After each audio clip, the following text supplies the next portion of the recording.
going on, in the End Podcast family? Welcome back to another episode of the pod.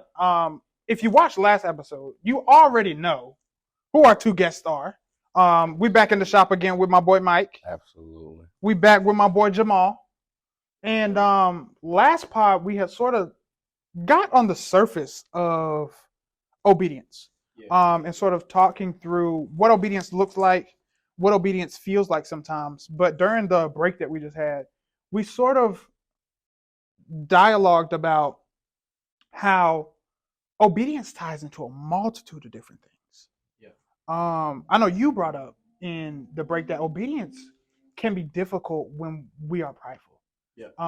And I kind of want to dive in there. Okay. And so I want you to explain what you mean by that a little bit more. Yeah. So I'm trying to find a good way to say it. Obedience, like once you're trying to be obedient to someone, any type of communication, whether people know it or not, it's always filtered through our pride. Wow. And so it's either you're going to filter what you hear through pride or you're going to filter through humility. So if somebody's telling you to do something and you respect the authority, you're going to filter that through humility. Yeah.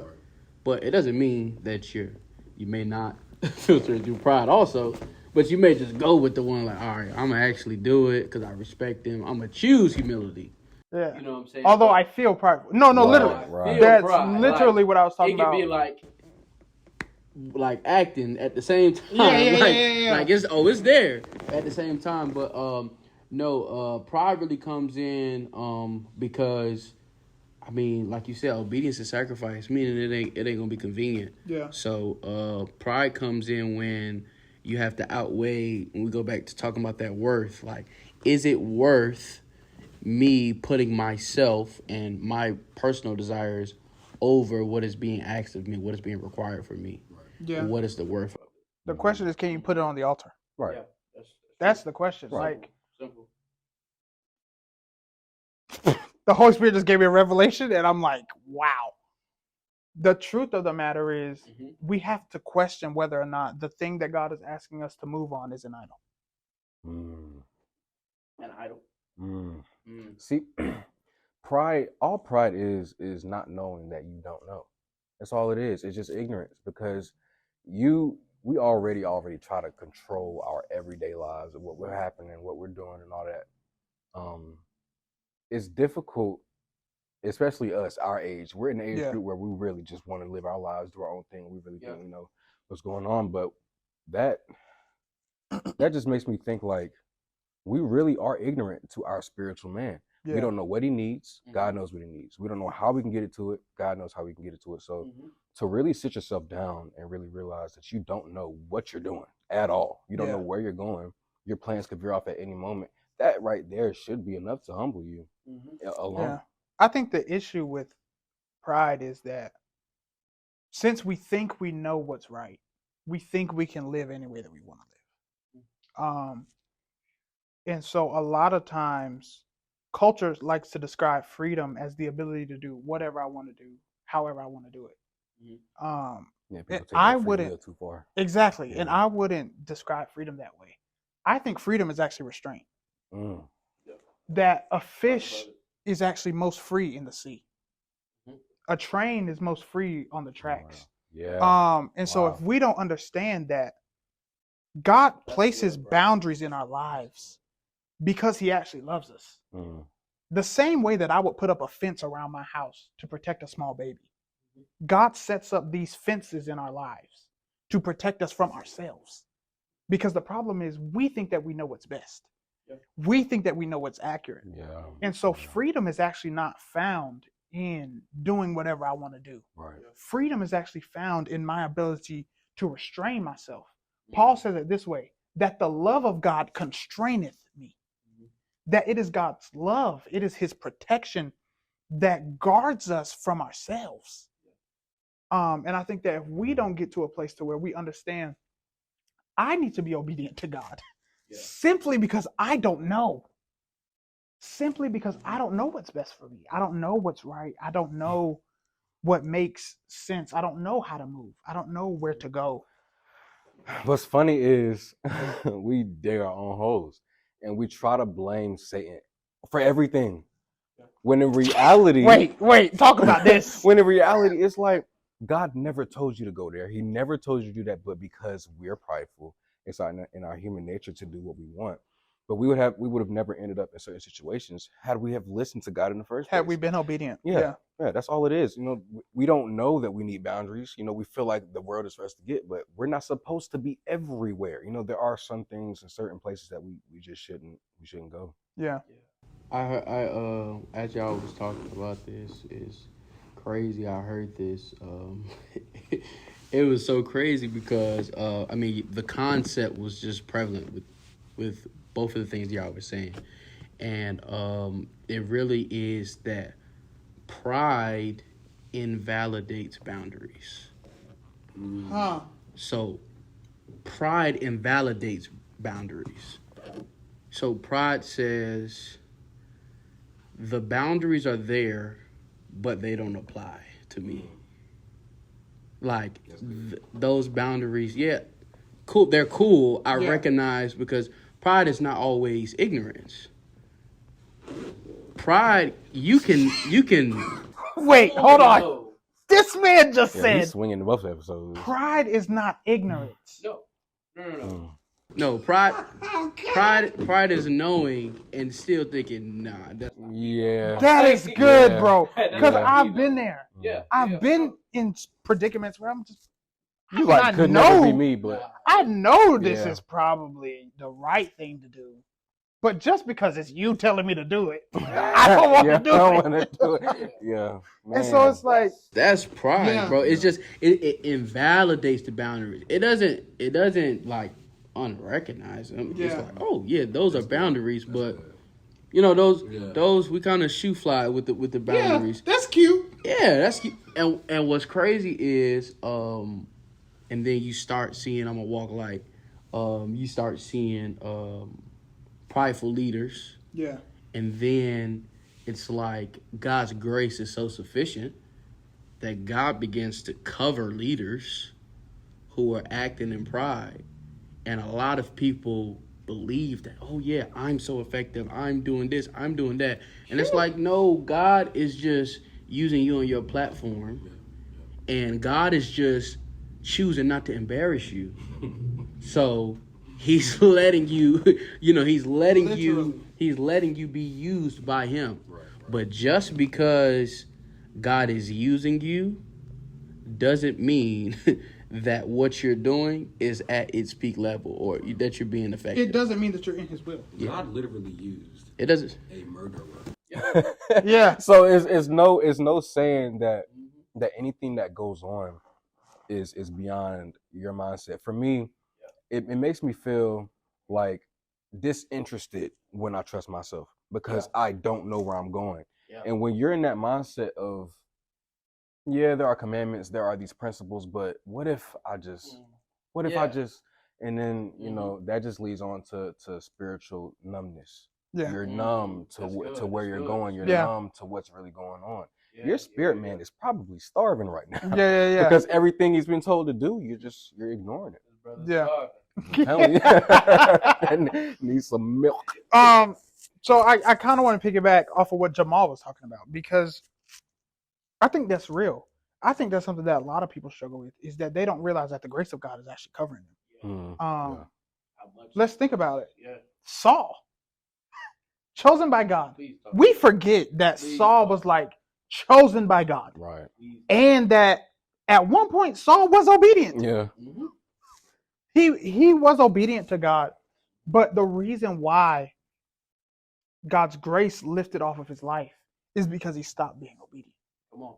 And so I think that there are people who like you said, who can operate in pride but are still obedient. Yeah.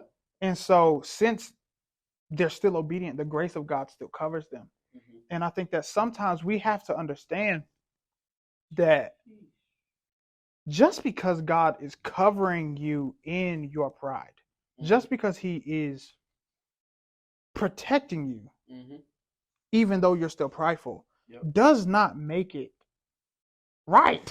Yeah. It doesn't justify it. Paul says in Romans, Paul says, is it right? Essentially, I'm going to paraphrase. He essentially says that just because God's grace is efficient, does that make it right for us to keep sinning? By no means. Right. Does that make it right? Is what Paul is saying in Romans. Yeah. And I think that we have to get to a place to where we really understand that just because God is gracious and God is patient with us does not make it right for us to still live this ratchet lifestyle. You know, Jesus. Being a drummer, holding sticks in my hand and swinging, we build so much calluses. Yeah.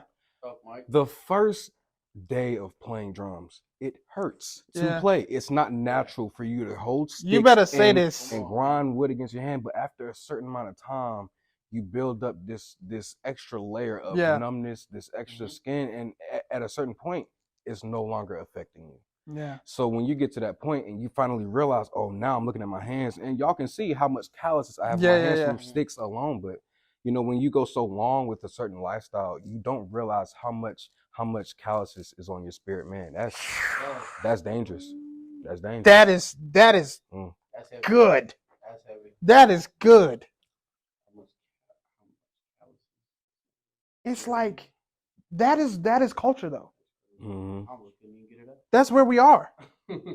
We have become so detached from our feelings, from our emotions, but that's society. From the will of God. Especially us as men, bro. We're always taught, man, just suck it up. Yeah, keep it pushing. No. Yeah, keep it pushing, brother. You know, build some extras. It's plenty out here. Nah, bro. You got to deal with that issue right now. Yeah. Right now. Because, thank you, Holy Spirit. I think that we think that it goes away. The problem never goes away. It only goes underneath.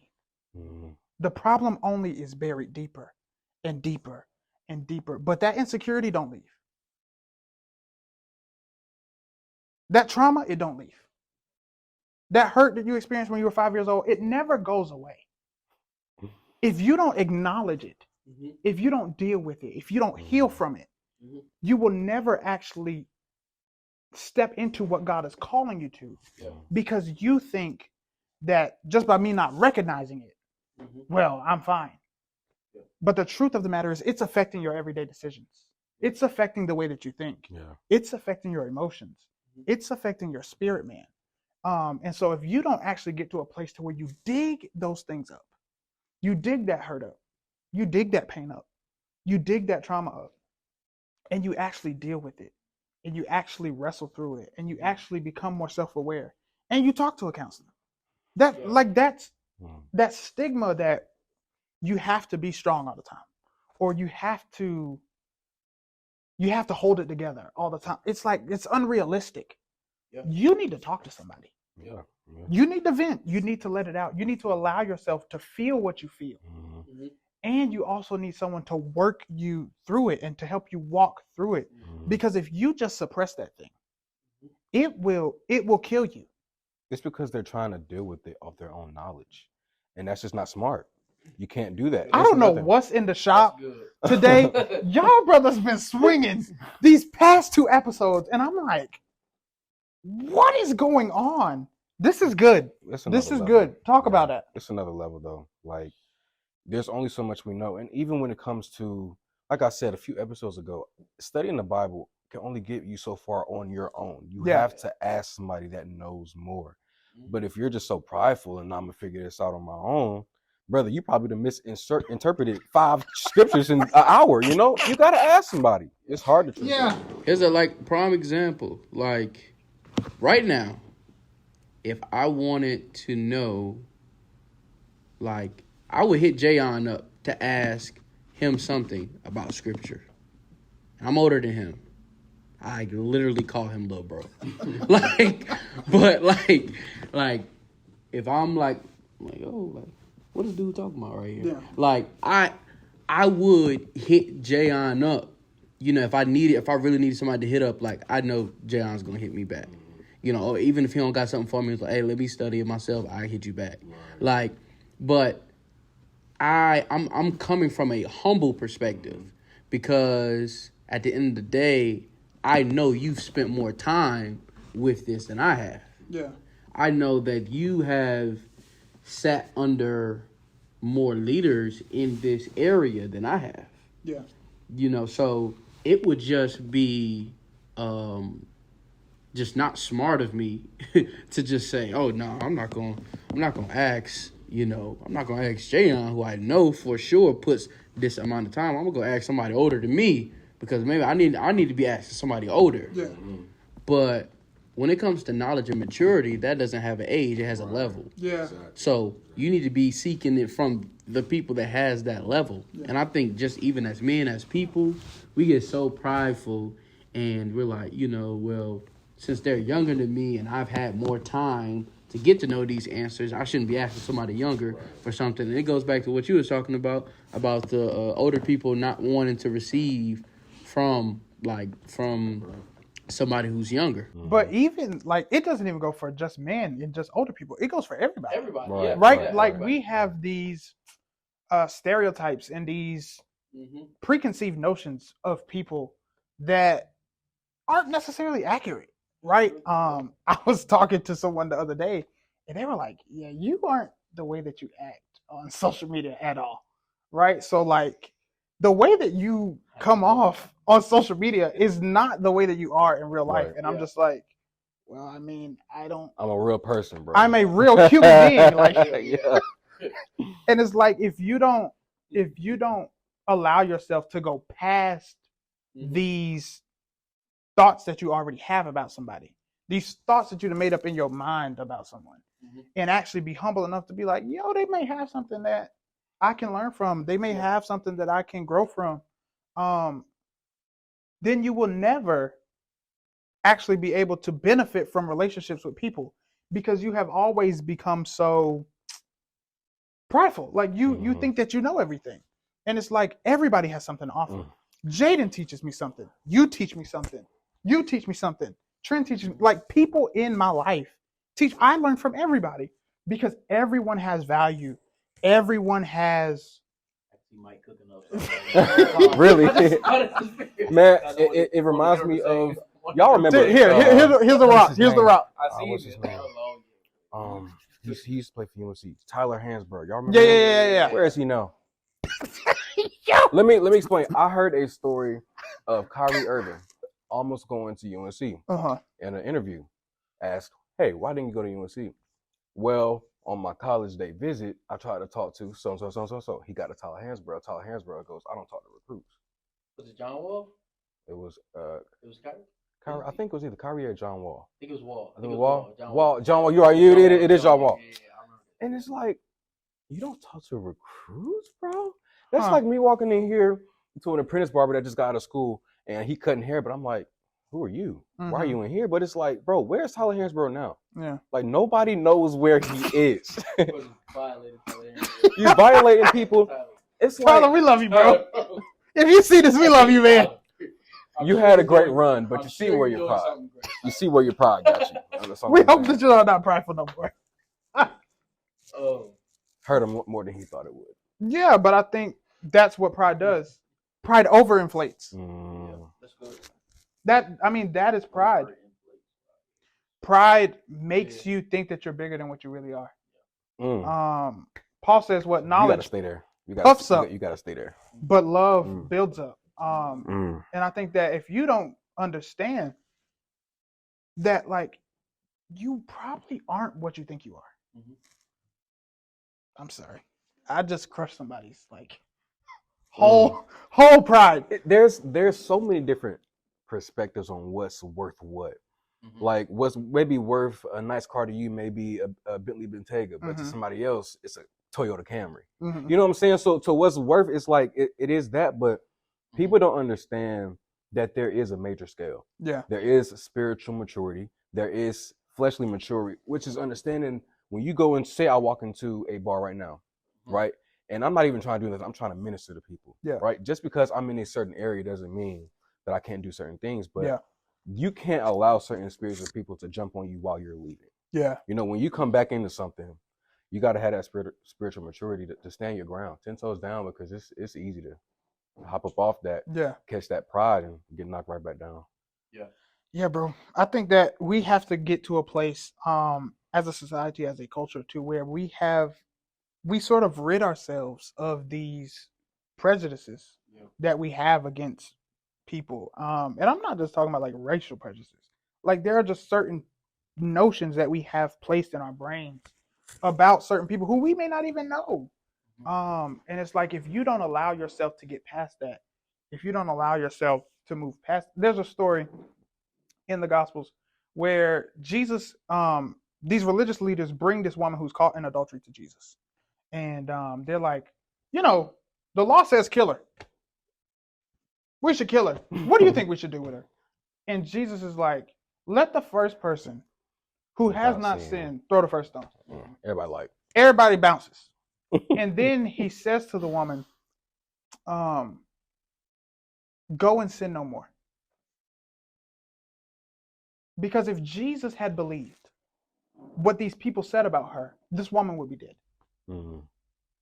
If Jesus had taken all of these prejudices that these people have placed on this woman because she is an adulterer, this woman would have been dead.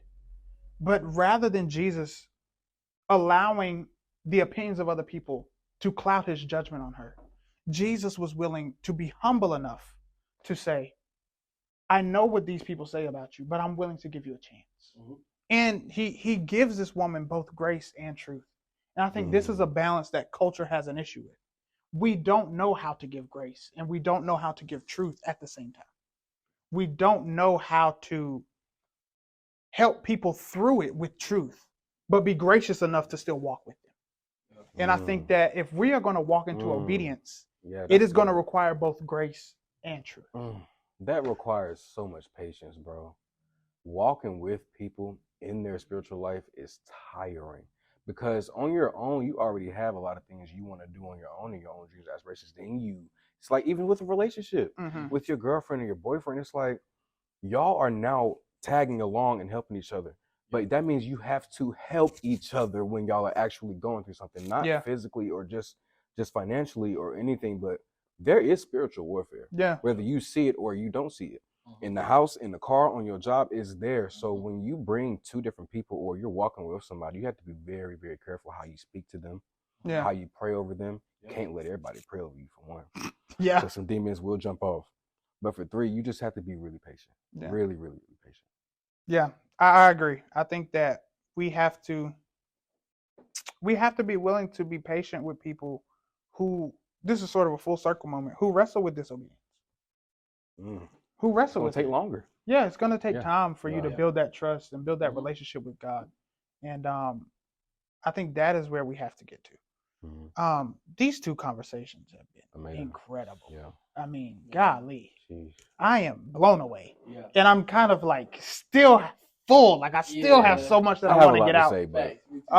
And so we may just have to like continue this conversation another day. Absolutely. We didn't had a long shoot day. It's almost midnight. And so we're about to go get some sleep. Yeah. All right, in the end podcast family. Absolutely. Yes, food. Cookout run.